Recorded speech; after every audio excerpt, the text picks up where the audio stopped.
Hi my couples, and welcome back to my channel where I give wedding tips to you every week on how to plan your wedding. So today I have 15 tips for you on how to help with your budget and savings. So tip number 1 is DIY versus paying for things. Pinterest has become a huge platform of the past few years, and you can absolutely go on there and find awesome ideas for centerpieces and just ideas for your wedding across the board. However, you are most likely also going to be still working or going to school while planning your wedding. So all of these DIY crafts that you are pinning, you want to make sure that you're actually going to have enough time to accomplish them before the wedding. I can't tell you how many times I've seen brides hot gluing and asking for chalk to write on chalkboards the morning of their wedding. I just recommend that some DIYs are better as a pin and not in person. You just want to make sure that you are going to have enough time and that it's not going to stress you out. And also DIY is kind of starting to fade out in the wedding world as well. Florals are starting to be used again a lot more. That rustic is, kind of headed out the door. It's still around in some areas, especially in, upstate New York where I am. Barn weddings are still very popular, so that rustic is still here, but in other areas, it is really starting to fade out. Tip number 2, stick to your budget. So if you plan to only spend about $2,500 on your photographer, then find a photographer in that budget. But also remind yourself that you're gonna wanna give yourself a little bit of buffer room. But also remind yourself that when you give yourself buffer room in one area, then that takes money away from another area in your wedding. So if you're paying a little bit more for your photographer, then that might cut down on your floral budget or perhaps what you're gonna pay for a DJ. Again, it all depends on, I always say this to you guys, who are you as a couple? And what's the most important thing to you? And in another video, when I was talking about vendors, I was talking about, finding out which area of your wedding is the most important thing to you. And again, when you're deciding what's most important to you, that's actually going to help you create your budget as well. Tip number 3, budget buffers. So you want to have this budget buffer in there for everything because you want to make sure that you are having this buffer for taxes, things like hidden fees, or service charges. When I sit down with my couples and they are going to a meeting, I always recommend they're asking that vendor, what are your fees across the board? What am I looking at? And although there might be extra fees that come up as you guys start to plan with this vendor, just knowing a basic general across the board, what are the taxes look like? Is there an administrative fee? Is there any kind of service fee? Are you gonna charge me for cutting my cake? Again, all of these things you wanna make sure when you're sitting down with a vendor that you're just asking, what am I looking at for fees, service charges across the board? That way you're very blunt, you're very honest, you're being transparent, you wanna know what is coming your way. For my wedding, I worked with a vendor and I was hit with a service charge at the end that we weren't expecting. We were more than happy to pay for it because we were super happy with our wedding, but we weren't prepared for it. So again, just remember, and when you are sitting down with your vendors, just ask for hidden fees, service charges, all of that across the board. What am I looking at, folks? Tip number 4, secondhand dress. I might ruffle some feathers with this because everyone wants a one-of-a-kind dress. However, if that is not you and you are okay with working with a budget, you can go to a thrift store and find a dress. You can go to a consignment shop, buying something right off the rack. That's where you can actually save money. Also, there's websites out there, I won't say where, if you wanna DM me or email me. Here's my email, you guys can email me. And ask me any questions. Doesn't have to be about dresses. But there are certain places where you can go and get secondhand dresses. And I recommend this if you are working with a budget for your dress and you aren't, that bride that needs to have, that one-of-a-kind dress. This is definitely an option for you. Tip number 5, hair and makeup. So how you can save with hair and makeup is 1, you can go to a local cosmetology school and ask if there are any students that are willing to do your hair and makeup. This actually will cut down on price significantly. And you're also giving the opportunity for an artist who's just starting out the chance to build their portfolio, which is really helpful to them. You can also go the route of doing your own hair and makeup. However, just remember that when you are doing especially your makeup, that you are using product that is going to transpire to your photos and not make you look too shiny or your skin too oily, and that you just have like a flawless finish on your wedding. The other thing though is keeping in mind that basically your hair and makeup sets the tone and timeline for your morning. Hair and makeup is the first thing that you start, and when you hire a professional team, they come in and they say, okay, we need the first girl at this time. It's gonna take us this long for each individual person. And that basically gives you your timeline for the morning, and it also helps the photographer to figure out kind of when they need to show up as well. Tip number 6. Limit your wedding party. You do not need everyone you ever met or called your bestie in your wedding party. It just ends up becoming really pricey. Remember, you have to pay for bouquets, boutonnieres for all of these members in your wedding party.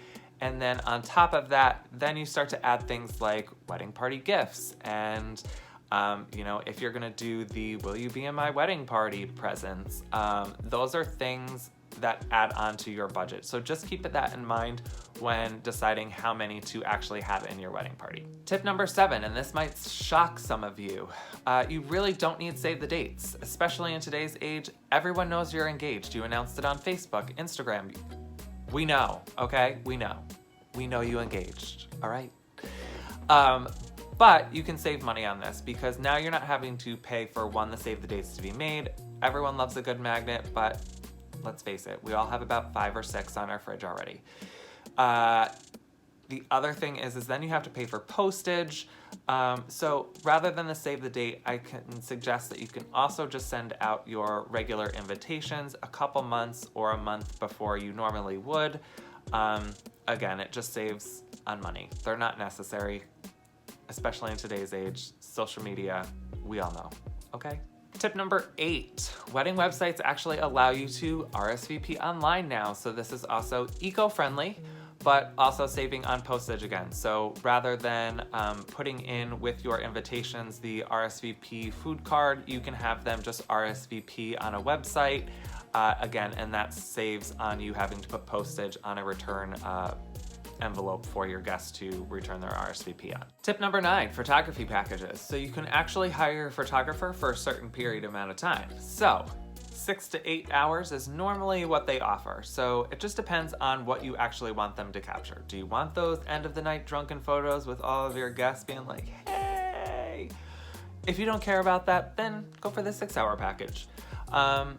So it all just depends on what you want them to capture and how long you want them to stay. But there are certain hours that they have in their package, so just take a look at that when you're booking your photographer. And again, that can kind of help with your budget. Tip number 10, reusing your florals. So if you have a beautiful flower arrangement on, say, an arbor that you're having during ceremony, ask if that arrangement can then be moved to the reception space. So maybe it's used for your head table or your sweetheart table or somewhere else in the reception space. Also using bridesmaids bouquets as centerpieces. Just have vases out and then you can boom, boom, boom, plop those, bouquets right in the center of the table, and you have repurposed those flowers as well. Just make sure that you are either asking that your florist is staying to move those florals, or your venue or wedding planner is going to handle that to make sure that those florals make it from ceremony to the reception.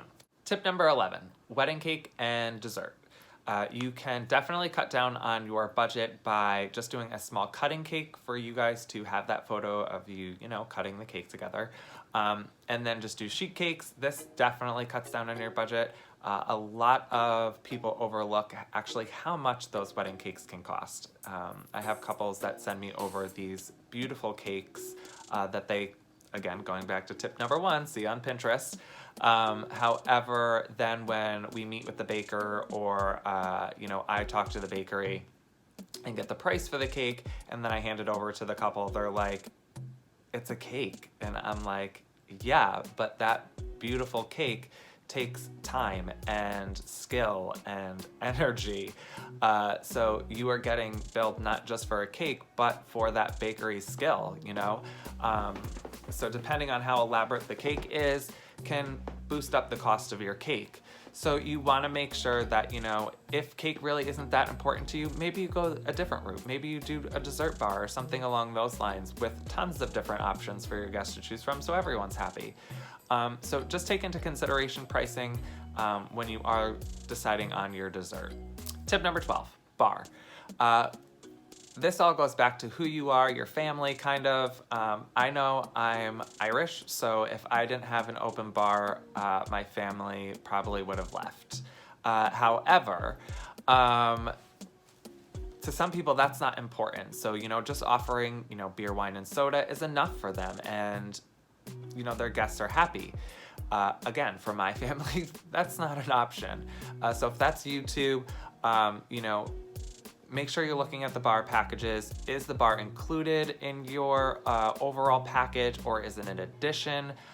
If it's an addition, you know, what's included in the, you know, house brands, if that's the package that you're kind of going with. Are you allowed to just order, you know, certain bottles and just pay for that number of bottles? Again, just things to think about when looking at your bar and kind of where you can save money. You know, you don't need top shelf, but you may want to offer a top shelf whiskey or vodka that you prefer.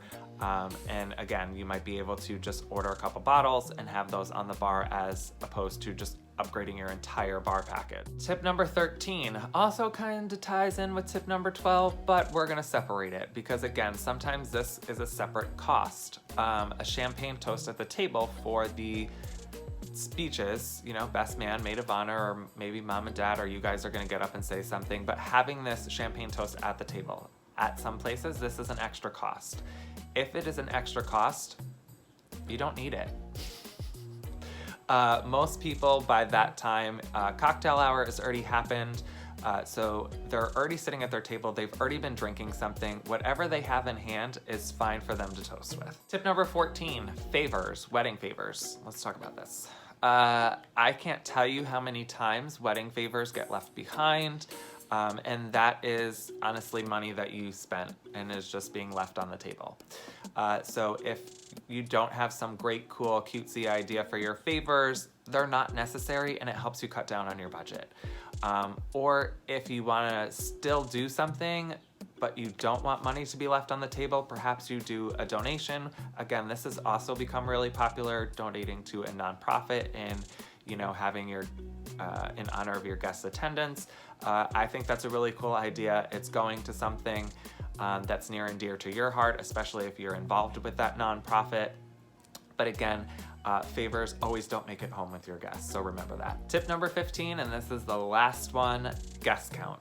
I talked about this in, I believe, the very first video I did when creating your guest list. My rule of thumb was if I hadn't seen the person face to face or, you know, interacted with them, again, Facebook did not count, social media did not count. If I didn't see them face to face or really hadn't talked to them in about a year, they just weren't invited. And that helps me cut down on a great number, especially if you're going to your social media and your friends list and you're saying, well, I have 500 social media friends. You do not need to invite everyone on your Facebook list, okay? So keep that in mind as well when creating your guest list. It is going to help with your budget. Those are my 15 tips for you guys. Come back next week for more wedding tips. I have a makeup video coming out as well this week, so stay tuned for that. And again, I will see you when I see you. All right, TTFN.